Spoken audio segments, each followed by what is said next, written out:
Hello साथियों, जय हिंद। स्वागत है आप सभी का एक बार फिर से आपके अपने यूट्यूब चैनल रानी लक्ष्मीबाई क्लासेस में। साथियों, आज हम लेकर आए हैं मध्य प्रदेश शिक्षक भर्ती वर्ग 2 के लिए सोशल साइंस सामाजिक विज्ञान का साथियों प्रीवियस ईयर पेपर है। और साथियों 60+ प्रश्न एक साथ एक ही क्लास में आपको करना है। साथियों, क्लास को आपको बिल्कुल भी स्किप नहीं करना है, पूरी क्लास को देखना है। आइए साथियों, हम लोग पहले क्वेश्चन से देखते हैं। और साथियों, आज की क्लास है 7वीं।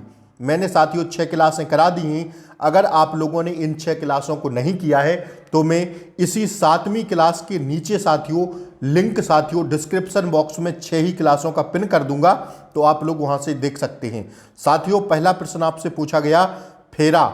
फेरा का पूर्ण रूप है साथियों, फेरा का फुल फॉर्म बताना क्या है। क्या है साथियों फेरा का फुल फॉर्म? तो इसका राइट आंसर हो जाएगा फॉरेन एक्सचेंज रेगुलेशन एक्ट, मतलब विदेशी मुद्रा विनिमय अधिनियम। इसका राइट आंसर हो जाएगा ऑप्शन ए, इसका सही जवाब हो जाएगा। आइए साथियों, हम लोग दूसरा प्रश्न देखते हैं। दूसरा प्रश्न साथियों ये रहा, आपकी स्क्रीन पर देखिए। दूसरा प्रश्न है साथियों, इतिहास, भूगोल, नागरिक शास्त्र और अर्थशास्त्र आदि को अलग अलग विषयों के रूप में पढ़ना केवल क्या साथियों विविध और असंबंधित जानकारी प्रदान करता है, निम्न द्वारा कहा गया था। यह साथियों किसके द्वारा कहा गया था? तो यह साथियों कहा गया था किसके द्वारा? माध्यमिक शिक्षा आयोग के द्वारा कहा गया था यह कथन। ध्यान रखिएगा, इसका राइट आंसर है ऑप्शन ए, इसका करेक्ट आंसर है। अब साथियों हम लोग अगला प्रश्न देखते हैं। ये रहा साथियों आपकी स्क्रीन पर अगला प्रश्न। पढ़ाई जाने वाली शिक्षण, पढ़ाई थोड़ा ढंग से सुनिएगा आप लोग प्रश्न को। पढ़ाई जाने वाली शिक्षण सामग्री को विस्तृत कर रहा परस्पर संबंधित कथनों का एक सेट निम्न का कौशल कहलाता है। किसका कौशल कहलाता है साथियों? तो यह कहलाता है प्रतिपादन। किसका साथियों? प्रतिपादन या व्याख्या करना इसका कौशल कहलाता है। That's your answer, option A इसका सही जवाब हो जाएगा। आइए साथियों हम लोग चौथा प्रश्न देख लेते हैं।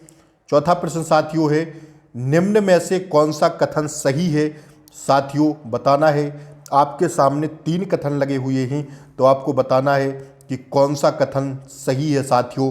तो कथन देख लेते हैं। आइए हम लोग कथन को देखते हैं, हिंदी में देखते हैं साथियों। पहला कथन है, अकबर ने दीन ए इलाही के नाम से अपना धर्म स्थापित किया। एकदम राइट आंसर है साथियों। अकबर ने 1576 में हल्दी घाटी के युद्ध में महाराणा प्रताप को हराया, ये भी कथन सही है। तानसेन अकबर के दरबार में सबसे महान संगीतकार था। इसको आप लोग जानते हैं कि तानसेन जो थे साथियों, वह साथियों अकबर के दरबार में महान साथियों क्या थे? संगीतकार थे। इस कुछ पॉइंट को आप लोग नोट कर लीजिएगा, ध्यान रखिएगा। हिस्ट्री का अति महत्वपूर्ण प्रश्न था। तो साथियों इसका राइट आंसर हो जाएगा कि सभी सही हैं। क्या साथियों? ऑल आर करेक्ट, इसका राइट आंसर हो जाएगा, तीनों कथन सही हैं। आइए साथियों हम लोग 5वें प्रश्न को देखते हैं। रहा आपकी स्क्रीन पर 5वां प्रश्न। 5वां प्रश्न साथियों देख लीजिए। कौन से राजा रत्नावली नागानंद प्रिय दर्शिका के लेखक थे? कौन से राजा रत्नावली और नागानंद प्रिय दर्शिका के लेखक थे? तो वो थे साथियों हर्ष। कौन से थे साथियों? हर्ष इसका करेक्ट आंसर है। आइए साथियों अगला प्रश्न हम लोग देखते हैं। संविधान के किस अनुच्छेद में कहा गया कि राज्य ग्राम पंचायतों को व्यवस्थित करने के लिए कदम उठाएंगे और उन्हें ऐसी शक्तियां और अधिकार प्रदान करेंगे जो उन्हें स्वशासन की क्या करेंगे साथियों? स्वशासन की इकाइयों के रूप में कार्य करने में सक्षम बनाने के लिए आवश्यक है। तो साथियों यह कहा गया आर्टिकल 40 में। आर्टिकल 40 की बात करें साथियों तो यह किसके अंतर्गत आता है? यह साथियों राज्य के नीति निर्देशक तत्व के सिद्धांत पर आता है। किसके साथियों? आर्टिकल 40 का वर्णन कहाँ पर है संविधान में? राज्य के नीति निर्देशक तत्वों के अंतर्गत आता है आर्टिकल 40। आर्टिकल 40 की बात करें साथियों तो यह भाग 4 के अंतर्गत आता है। ठीक है, भाग 1 में साथियों भारत का राज्य क्षेत्र है। भाग 2 में साथियों नागरिकता से संबंधित प्रावधान है। भाग 3 में साथियों मौलिक अधिकार हैं। और भाग 4 में साथियों राज्य के नीति निर्देशक तत्व हैं। और साथियों राज्य के नीति निर्देशक तत्व 36 से 51 आर्टिकल तक इनका उल्लेख है। तो साथियों इसका राइट आंसर हो जाएगा आर्टिकल 40। आर्टिकल 40 में यह बात कही गई थी। That's your answer. ठीक है, आइए अगला प्रश्न साथियों हम लोग देखते हैं। देखिए साथियों 7वां प्रश्न ये रहा, आपकी स्क्रीन पर पूछा गया है, वह कौन सा ग्रंथ है जो अब्दुल फजल से नहीं लिखा है? वह कौन सा ग्रंथ है? ऑप्शंस बताना है, ऑप्शंस देख के कि वह अब्दुल फजल से नहीं लिखा है। तो साथियों वह है तबकात ए अकबरी। कौन सा साथियों? तबकात ए अकबरी साथियों इसका राइट आंसर है। आइए साथियों 8वां प्रश्न हम लोग देख लेते हैं। देखिए साथियों निम्नलिखित में से कौन सा उष्ण कटिबंधित वन अनुसंधान FTRI का सही स्थान है? तो साथियों बताना है। तो TFRI का सही स्थान है साथियों, तो वह है जबलपुर। कौन सा साथियों? जबलपुर है। ध्यान रखिएगा ऑप्शन 3 इसका सही जवाब हो जाएगा। आइए साथियों मिलान करना है साथियों, मिलान करते हैं हम लोग। आइए मिलान करना है, निम्नलिखित नवपाषाण काल स्थलों का मिलान करें। तो साथियों दाओजली होर्डिंग ये कहाँ का है साथियों? तो ये है साथियों उत्तर कछार पहाड़ी असम का। ठीक है, अगर मुंडी ग्राफ की बात करें तो यह है साथियों अफगानिस्तान का। राणा गुंडई की बात करें तो यह साथियों बलूचिस्तान का है। और चिराद की बात करें तो यह बिहार का है साथियों। तो इस हिसाब से इसका राइट आंसर हो जाएगा पहला का C, दूसरा का D, तीसरा का A और चौथा का B साथियों। तो इस हिसाब से इसका राइट आंसर हो जाएगा, देख लीजिए कौन सा, पहला का हो जाएगा साथियों कौन सा D, दूसरा का साथियों हो जाएगा पहला का हो जाएगा C, दूसरा का हो जाएगा D, पहला का C, दूसरा का D, तीसरा का A, चौथा का B। तो ध्यान रखिएगा इसका राइट आंसर हो जाएगा ऑप्शन 4 इसका करेक्ट आंसर हो जाएगा। ठीक है, आइए 10वां प्रश्न साथियों देखिए, निम्नलिखित में से किस देश को एक कठोर संविधान नहीं माना जाता है? तो साथियों ब्रिटेन के संविधान को एक कठोर संविधान नहीं माना जाता है। दैट्स योर आंसर साथियों, ऑप्शन 20 का सही जवाब है। आइए 11वां प्रश्न साथियों देख लीजिए, संपूर्ण भारत के आधार पर हमारी शिक्षा प्रणाली में सबसे अधिक चौंका देने वाली समस्या है। संपूर्ण भारत के आधार पर हमारी शिक्षा प्रणाली में सबसे अधिक चौंका देने वाली समस्या है। तो साथियों वो समस्या कौन सी है? वो समस्या है साथियों ड्रॉप आउट। कौन सी साथियों? ड्रॉप आउट इसका करेक्ट आंसर है। आइए साथियों 12वां प्रश्न देखिए, मनुष्य की उत्पत्ति और विकास और उनकी संस्कृति के अध्ययन को कहा जाता है? तो उनको कहा जाता है मानव शास्त्र या नृविज्ञान। क्या साथियों? मनुष्य की उत्पत्ति और विकास और उनकी संस्कृति के अध्ययन को कहा जाता है मानव शास्त्र या नृविज्ञान। That's your answer. आइए 13वां प्रश्न साथियों देखिए, मानदंड संदर्भ मूल्यांकन का एक मुख्य उद्देश्य क्या है साथियों? मानदंड संदर्भ मूल्यांकन का एक मुख्य उद्देश्य क्या है साथियों? तो वह है पूर्व निर्धारित उद्देश्यों के आधार पर आकलन। क्या साथियों? पूर्व निर्धारित उद्देश्यों के आधार पर आकलन है। ध्यान रखिएगा। आइए प्रश्न है साथियों, शिक्षा के उत्कृष्ट पैटर्न को कहा जाता है? ऑप्शन में लेकर आ रहा हूं, देखिए। तो शिक्षा के उत्कृष्ट पैटर्न को कहा जाता है साथियों ट्रिवियम। क्या साथियों? ट्रिवियम। ठीक है, आइए साथियों 15वें प्रश्न को हम लोग देखते हैं। साथियों आप लोग चैनल पर नए हो तो प्लीज़ चैनल को सब्सक्राइब कर लें, बेल आइकन प्रेस कर दें ताकि क्लास का नोटिफिकेशन जैसे ही मैं क्लास को अपलोड करूं वैसे ही नोटिफिकेशन आपको सबसे पहले मिले। साथियों 25 अप्रैल से आपकी परीक्षाएं शुरू हो रही हैं मध्य प्रदेश शिक्षक भर्ती की। तो प्लीज़ आप लोग अब पढ़ना चालू कर दें अच्छे से। आइए साथियों मैं प्रीवियस ईयर आपको करा रहा हूं, ऐसे ही प्रश्न साथियों आपको आपकी परीक्षा में देखने को मिलेंगे। ठीक है, प्रीवियस ईयर से साथियों पेपर बनता है, आपको प्रीवियस ईयर करना जरूरी है, कंपलसरी है, ध्यान रखिएगा। आइए तो मैं आप लोगों के लिए हर रोज लेकर आ रहा हूं एक प्रैक्टिस सेट सामान्य ज्ञान का साथियों, सामाजिक विज्ञान का अति महत्वपूर्ण प्रैक्टिस सेट। ऐसे ही प्रश्न साथियों आपको आपकी परीक्षा में देखने को मिलेंगे। आइए साथियों निम्नलिखित में से कौन पॉलिटिक्स के लेखक हैं? देखिए साथियों कितना अच्छा प्रश्न पूछा है कि निम्नलिखित में से कौन पॉलिटिक्स के लेखक हैं। तो साथियों ऑप्शन से रहे आपकी स्क्रीन पर, आप लोग जानते होंगे कि पॉलिटिक्स के लेखक हैं अरस्तु। कौन साथियों? अरस्तु। That's your answer, option third इसका करेक्ट आंसर है। आइए 16वां प्रश्न साथियों हम लोग देख लेते हैं, स्वतंत्रता और निष्पक्ष चुनाव सुनिश्चित करने हेतु भारत में चुनावी सुधार शुरू करने के लिए कौन जाना जाता है? साथियों, अति महत्वपूर्ण प्रश्न है। स्वतंत्र और निष्पक्ष चुनाव सुनिश्चित करने हेतु भारत में चुनावी सुधार शुरू करने के लिए कौन जाना जाता है? तो साथियों, कौन जाना जाता है? ध्यान रखिएगा साथियों, वह जाने जाते हैं टी.एन. शेषन। कौन साथियों? टी.एन. शेषन इसका करेक्ट आंसर है। ठीक है, आइए साथियों, 17वां प्रश्न ये रहा आपकी स्क्रीन पर। सेलिंगमैन के अनुसार भूगोल निम्न में शामिल है। किसमें शामिल है साथियों? सेलिंगमैन के अनुसार भूगोल निम्न में शामिल है। तो भूगोल है साथियों किसमें? सामाजिक तात्पर्य युक्त विज्ञान है। कैसा साथियों? भूगोल कैसा है? कैसा है साथियों? सामाजिक तात्पर्य युक्त विज्ञान है। That's your answer, option D इसका सही जवाब है। आइए 18वां प्रश्न देखते हैं साथियों हम लोग।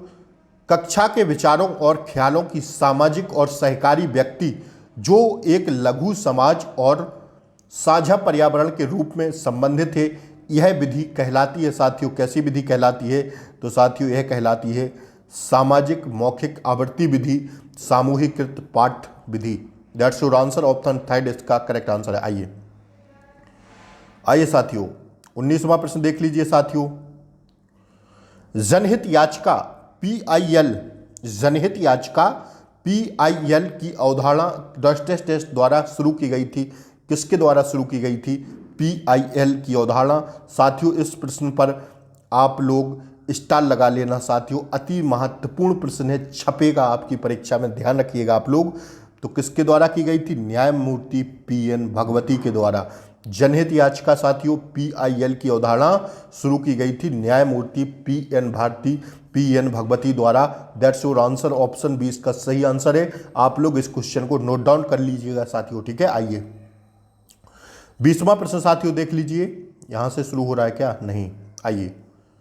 छात्रों के में कौशल, विचारों, उत्कृष्ट दृष्टिकोण और प्रक्रियाओं का लेन देन करने के लिए अक्सर सभी शिक्षकों द्वारा उपयोग की जाने वाली तकनीकी को कहा जाता है।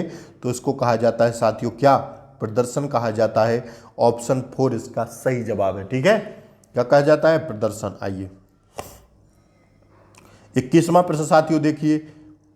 निम्नलिखित में से कौन एक बच्चे की गहरी समस्या का अध्ययन करने व उसे हल करने की दृष्टि से उसके बारे में सभी आवश्यक जानकारी एकत्रित करने की तकनीक है? तो साथियों वह है केस स्टडी। क्या साथियों? उसे क्या कहते हैं? Case study. ठीक है, ऑप्शन बी इसका सही जवाब है। आइए 22वां प्रश्न ये रहा आपकी स्क्रीन पर देखिए। निम्नलिखित में से कौन सा मूल्यांकन का एक क्या है साथियों? कार्य नहीं है। तो मूल्यांकन का कार्य जो नहीं है वो साथियों यह निर्देश के व्यक्तिकरण के लिए प्रदान नहीं करता। यही साथियों मूल्यांकन का एक कार्य नहीं है। तो इसका सही जवाब हो जाएगा ऑप्शन डी। मूल्यांकन के कार्य की बात करें साथियों तो यह सभी पहलुओं में बच्चों द्वारा व्यवहार का अध्ययन करने में मदद करता है। यह अनुदेशात्मक कार्यक्रम शुरू करने में मदद करता है और यह विभिन्न शैक्षिक अभ्यासों का आकलन करने में मदद करता है। लेकिन साथियों यह निर्देश के व्यक्तिकरण के लिए प्रदान नहीं करता है। यही साथियों निम्नलिखित में से मूल्यांकन का एक कार्य नहीं है। तो साथियों यह मूल्यांकन का कार्य नहीं है, ध्यान रखिएगा। आइए साथियों 23वां प्रश्न देखिए। शिक्षण के निम्नलिखित प्रतिमानों में से कौन सामाजिक सहभागिता परिवार से संबंधित है? तो साथियों वह है न्यायशास्त्र प्रतिमान। कौन है साथियों? सामाजिक सहभागिता परिवार से संबंधित है क्या? न्यायशास्त्र प्रतिमान। आइए देखिए साथियों, सेज का पूर्ण रूप पूछा है। सेज, तो सेज का पूर्ण रूप हो जाएगा साथियों स्पेशल इकोनॉमिक जोन। क्या साथियों? विशेष आर्थिक क्षेत्र।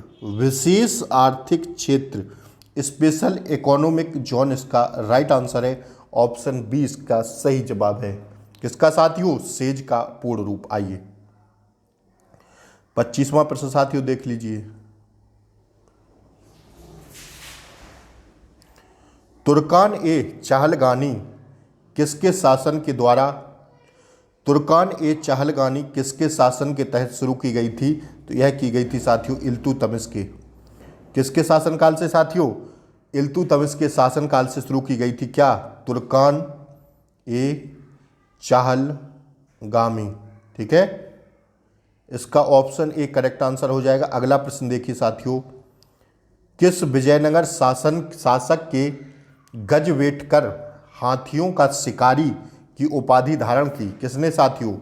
किस विजयनगर शासक ने गजवेटकर हाथियों का शिकारी की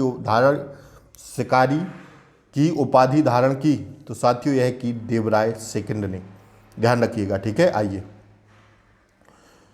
निम्न में से पृथ्वी की कोर केंद्रीय भाग में क्या पाया जाता है? निम्नलिखित में से पृथ्वी की कोर केंद्रीय भाग में क्या पाया जाता है? तो साथियों उसमें पाया जाता है क्या? केंद्रीय भाग में पाया जाता है फेरस। That's your answer. आइए साथियों, ये रहा आपकी स्क्रीन पर 28वां प्रश्न। निम्नलिखित में से किस प्रतिमान ने भौगोलिक विकास में मात्रात्मक क्रांति का अनुसरण किया? निम्नलिखित में से किस प्रतिमान ने भौगोलिक विकास में मात्रात्मक क्रांति का अनुसरण किया? किसने किया साथियों? उत्तर आधुनिकतावाद में। किसमें साथियों? पोस्ट उत्तर आधुनिकतावाद में किया। ध्यान रखिएगा, ऑप्शन थर्ड इसका सही जवाब है। आइए 29वां प्रश्न देख लीजिए, किस शासक ने बाजार में मूल्य सुधारों की शुरुआत की? किस शासक ने बाजार में मूल्य सुधारों की शुरुआत की?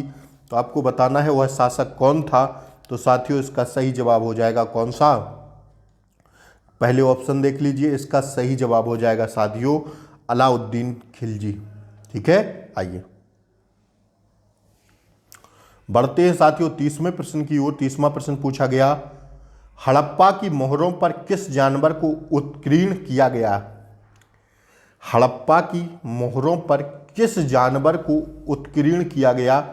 किस जानवर को किया गया साथियों? एक सिंगा यूनिकॉर्न को। किसको साथियों? एक सिंगा यूनिकॉर्न को। साथियों मैं इधर से उधर थोड़ा करता हूं, क्वेश्चन लंबा रहता है, तो प्लीज आप लोग थोड़ा ध्यान से सुना करिए क्वेश्चन को। ठीक है, आइए, किस संवैधानिक संशोधन ने शिक्षा के अधिकार को मौलिक अधिकार के रूप में पेश किया? किस संवैधानिक संशोधन ने शिक्षा के अधिकार को मौलिक अधिकार के रूप में पेश किया? तो साथियों वो कौन सा था? 86वां संविधान संशोधन। 86वें संविधान संशोधन के तहत साथियों शिक्षा के अधिकार को मौलिक अधिकार के रूप में पेश किया। That's your answer. आइए 32वां प्रश्न ये रहा आपकी स्क्रीन पर, कालिदास ने कौन सा ग्रंथ नहीं लिखा? इन चार ऑप्शन में बताना है कि कालिदास ने कौन सा ग्रंथ नहीं लिखा। तो कालिदास ने साथियों मृच्छकटिकम जो ग्रंथ है साथियों यह नहीं लिखा। ठीक है, तीसरा इसका सही जवाब हो जाएगा। आइए देखिए साथियों, नाबार्ड में स्थापित किया गया था। नाबार्ड कब स्थापित किया गया था? नाबार्ड में स्थापित किया गया था कब? तो साथियों 1982 इसका राइट आंसर है, ऑप्शन बी। आइए 34वां प्रश्न, सरकार के पास अवशिष्ट विषयों पर कानून बनाने की शक्ति है। कैसी साथियों? संघ है, यूनियन। ध्यान रखिएगा, सरकार के पास अवशिष्ट विषयों पर कानून बनाने की शक्ति कैसी है? संघ शक्ति है, यूनियन शक्ति है। आइए 35वां प्रश्न देखिए, एक संस्थागत तंत्र है जो भारत के राज्यों को प्रतिनिधित्व करता है। एक संस्थागत तंत्र है जो भारत के राज्यों को क्या करता है? प्रतिनिधित्व करता है। वो है साथियों क्या? राज्यसभा। ठीक है, एक राज्यसभा एक ऐसा संस्थागत तंत्र है जो भारत के राज्यों के प्रतिनिधित्व प्रदान करता है, राज्यसभा। आइए साथियों 36वां प्रश्न देख लीजिए, एक प्रक्रिया है जिसके द्वारा सरकार अपनी संपत्ति बेचती है। एक प्रक्रिया है जिसके द्वारा सरकार अपनी संपत्ति बेचती है और प्रबंधन को निजी क्षेत्र को सौंप देती है। तो वह साथियों कौन सी प्रक्रिया है? वह प्रक्रिया है साथियों विनिवेश प्रक्रिया। कैसी साथियों? विनिवेश प्रक्रिया है। आइए 36वां प्रश्न 37वां देखिए साथियों, मुद्रास्फीति, इसका राइट आंसर हो जाएगा साथियों क्या? मुद्रास्फीति। मुद्रास्फीति का मतलब है कि उत्पाद की कीमत बढ़ जाती है लेकिन उत्पाद का मूल्य घट जाता है। किसकी साथियों? मुद्रास्फीति का मतलब होता है कि उत्पाद की कीमत बढ़ जाती है लेकिन उत्पाद का मूल्य घट जाता है। दैट्स योर आंसर, मुद्रास्फीति। आइए, वेदों को यह भी कहा जाता है क्या साथियों? तो वेदों को कहा जाता है श्रुति। क्या साथियों? श्रुति। ठीक है, आइए, वेदों को क्या कहा जाता है? श्रुति। आइए, निम्नलिखित में से किसे भारतीय योजना के वास्तुकार के रूप में जाना जाता है? तो साथियों प्रशांत चंद्र महालनोबिस को जाना जाता है भारतीय योजना के वास्तुकार के रूप में, प्रशांत चंद्र महालनोबिस को। ठीक है, आइए, भारतीय संविधान सभा के प्रसिद्ध भाषण ट्रस्ट विद डेस्टिनी किसने दिया साथियों? भारतीय संविधान सभा में प्रसिद्ध भाषण ट्रस्ट विद डेस्टिनी किसने दिया? तो साथियों यह दिया पंडित जवाहरलाल नेहरू ने। पीटी नेहरू ने दिया, पंडित जवाहरलाल नेहरू ने। तीसरा इसका राइट आंसर। आइए, 41वां प्रश्न देखिए, भारत के पहले गवर्नर जनरल कौन थे? तो साथियों विलियम बेंटिक थे। ध्यान रखिएगा, कौन थे? विलियम बेंटिक थे भारत के पहले गवर्नर जनरल। ठीक है, आइए, 42वां प्रश्न देख लीजिए, युगांतर पत्रिका की शुरुआत किसने की? युगांतर पत्रिका की शुरुआत किसने की? तो साथियों यह की अरविंद घोष ने। किसने? अरविंद घोष ने शुरू की। आइए, भारत में सिक्कों की आपूर्ति कौन करता है? तो साथियों भारत में सिक्कों की आपूर्ति करता है वित्त मंत्रालय। कौन करता है? वित्त मंत्रालय करता है सिक्कों की आपूर्ति। ध्यान रखिएगा। आइए, सरकार से निजी क्षेत्र में स्वामित्व, संपत्ति या व्यवसाय के हस्तांतरण को कहा जाता है, इसको कहा जाता है निजीकरण। ऑप्शन थर्ड इसका सही जवाब है। आइए, मूल्यांकन का सही अवधारणा क्रम में परिलक्षित होती है। मूल्यांकन कैसे? तो साथियों माप प्लस निर्णय से। कैसे साथियों? मूल्यांकन की अवधारणा कैसे होती है साथियों? माप प्लस निर्णय से। आइए, सामाजिक विज्ञान जो प्रकृति विज्ञान और सामाजिक विज्ञान दोनों से अपनी जानकारी प्राप्त करता है वह कहलाता है साथियों भूगोल। इसका राइट आंसर है ज्योग्राफी। ठीक है, आइए, शब्द लेसे फिर अबंध नीति का अर्थ है साथियों क्या है? तो इसका अर्थ है साथियों कम सरकारी हस्तक्षेप। क्या साथियों? शब्द लेसे फिर अबंध नीति का अर्थ है साथियों क्या? कम सरकारी हस्तक्षेप। आइए, ये देखिए साथियों प्रश्न, भ्रष्टा नगार विशाल स्नानागार की खोज सिंधु घाटी सभ्यता के किस शहर में हुई थी? तो यह हुई थी साथियों मोहनजोदड़ो में। कहाँ पर? मोहनजोदड़ो में हुई थी। ऑप्शन ए इसका सही जवाब है। आइए, मौसमी बेरोजगारी की एक विशेषता है। तो साथियों मौसमी बेरोजगारी की एक विशेषता है एग्रीकल्चर, मतलब कृषि। मौसमी बेरोजगारी की विशेषता क्या है साथियों? कृषि। आइए, भारत के संविधान को कब अपनाया गया था? तो साथियों यह अपनाया गया था 26 नवंबर 1949 को। कब साथियों? 26 नवंबर 1949 को अपनाया गया था। That's your answer. आप सब लोग जानते होंगे अपने संविधान को। इसको देखिए साथियों क्वेश्चन को, ग्रीन बेल्ट आंदोलन एक पर्यावरणीय गैर सरकारी संगठन है जो कि वनीकरण पर केंद्रित है। इस आंदोलन की शुरुआत किसने की थी? तो इस आंदोलन की शुरुआत की थी बंगारी मथाई ने। किसने साथियों? बंगारी मथाई ने। साथियों आप लोग चैनल पर नए हो तो प्लीज़ चैनल को सब्सक्राइब जरूर कर लें, बेल आइकन प्रेस कर दें ताकि जैसे ही मैं क्लास डालूं तो आपको क्लास का नोटिफिकेशन सबसे पहले मिले। साथियों आज की क्लास है 7वीं, 6 क्लासें मैंने करा दी हैं, नहीं देखी हैं तो मैं इसी 7वीं क्लास के नीचे लिंक को डिस्क्रिप्शन बॉक्स में पिन करूँगा। आप लोग इन 6 क्लासों को जरूर देख लीजिएगा पेपर से पहले। मोहम्मद गौरी को पराजित करने वाला पहला शासक था कौन? तो साथियों वह था Jaichand. That's your answer. Option 4 इसका सही जवाब है। आइए, चैलेंजर अभियान कितने समय तक चला? तो साथियों यह चला चैलेंजर अभियान 4 से याद रख लेना 4 वर्ष तक चला। दैट्स योर आंसर, 4 ईयर्स चला। चैलेंजर 4 वर्ष तक चला। चैलेंजर अभियान कितने समय तक चला? 4 वर्ष तक चला।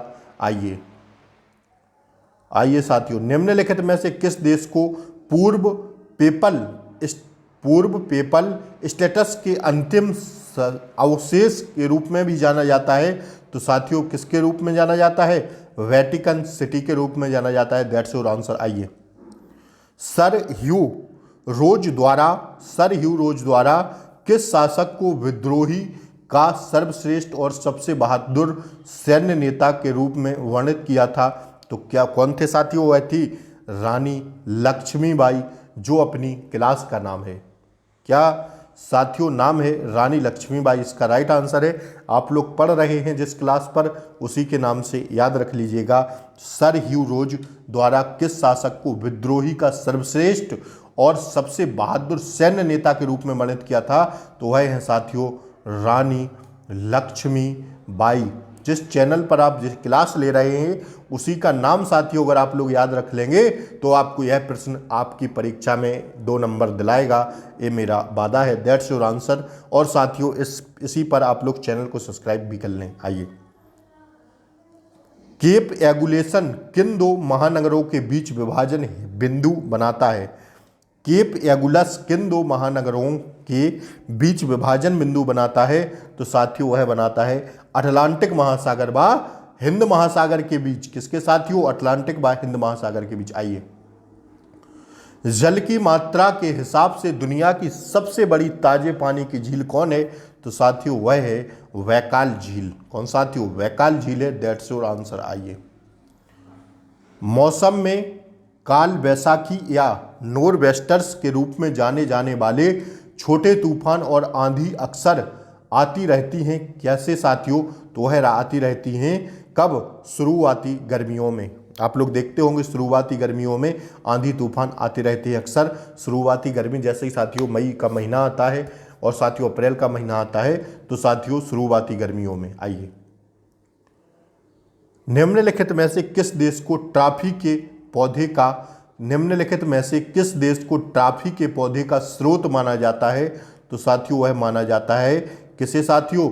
इथोपिया को। टॉफी के पौधे का स्रोत माना जाता है किसे? इथोपिया को। That's your answer. आइए, ये रहा साथियों आज का अंतिम प्रश्न। किसने भारत की विदेश नीति में परिवर्तनकारी कदम उठाने में सहायता की और पाकिस्तान के साथ शांति बनाए रखने पर जोर देते हुए कहा कि एक राज्य अपने दोस्तों को चुन सकता है? यह किसने कहा साथियों? यह कहा हमारे अटल बिहारी वाजपेयी जी ने। क्लास साथियों अच्छी लगी हो आज के लिए इतना ही साथियों। कल हम फिर लेकर आएंगे आपको 8वीं क्लास। 7 क्लासें हो गई हैं। अगर आप लोगों ने इन 6 क्लासों को नहीं देखा है तो लिंक को इसी 7 की क्लास के नीचे लिंक में डिस्क्रिप्शन बॉक्स में पिन कर दूंगा। आप लोग वहां से इन 6 क्लासों को देख सकते हैं। साथियों कल लेकर आऊँगा 8वीं क्लास। आज की क्लास कैसी लगी जरूर कमेंट बॉक्स में बताइएगा और वीडियो को साथियों ज़्यादा से ज़्यादा शेयर करिए। जो भी साथियों सोशल साइंस से MP वर्ग 2 शिक्षक भर्ती का पेपर देने जा रहे हैं उन सभी को इस क्लास को पहुंचाइए अपने मित्रों रिलेटिव्स के पास। जय हिंद साथियों, मिलते हैं अगली वीडियो। तब तक के लिए जय हिंद। नए हो चैनल पर लाइक शेयर सब्सक्राइब जरूर करें साथियों। जय हिंद, मिलते हैं अगली वीडियो में। तब तक के लिए बाय बाय।